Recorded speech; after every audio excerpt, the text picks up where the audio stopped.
ஆனா இன்னொருத்தர் அந்த மேகம் என்னை விட்டு கடந்து போயிட்டுன்னா கொஞ்சம் யோசித்து பாருங்க. ஒரு 4 நண்பர்கள் வராங்க. நான் இதோட லிங்க் பண்ணி சொல்றேன். நல்லா வாழ்ந்தான். அந்த 4 நண்பர்களை விடவும் நல்லா வாழ்ந்தவன். ஆனா இப்போ இவனுடைய நிலைமையை விட அந்த 4 பேருடைய நிலைமை நல்லா இருக்கிறதுனால அவங்க 4 பேர் வந்து கேள்வி மேல கேள்வி வைக்க ஆரம்பிச்சிட்டாங்க. ஓ, அந்த 4 பேருக்கு முன்னாடி தான் இந்த யோபு சொல்றார், என் சுக வாழ்வு ஒரு மேகத்தை போல போயிட்டு.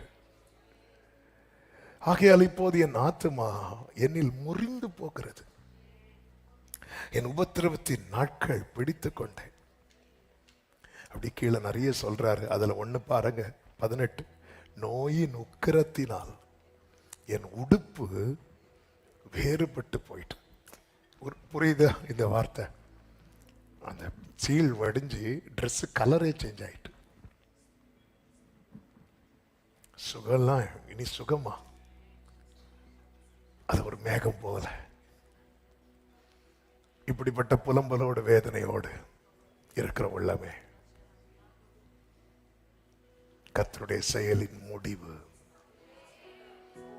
இதே யோபு வாழ்க்கையில அவனுடைய முன்னிலைமையை பார்க்கலாம், அவனுடைய பின்னிலைமையை கர்த்தர் ஆசீர்வதித்து,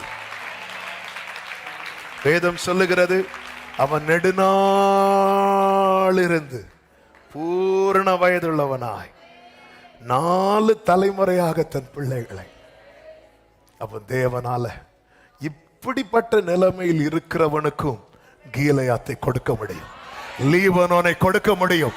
எத்தனை பேர் நம்புறீங்க? எத்தனை பேர் விசுவாசிக்கிறீங்க? விசுவாசிக்கிறவங்க மட்டும் கைகளை உயர்த்தி சொல்லுங்க பார்க்கலாம். கீலேயாத், லீபனோன், கர்த்தர் என்னை வர பண்ணுவார்.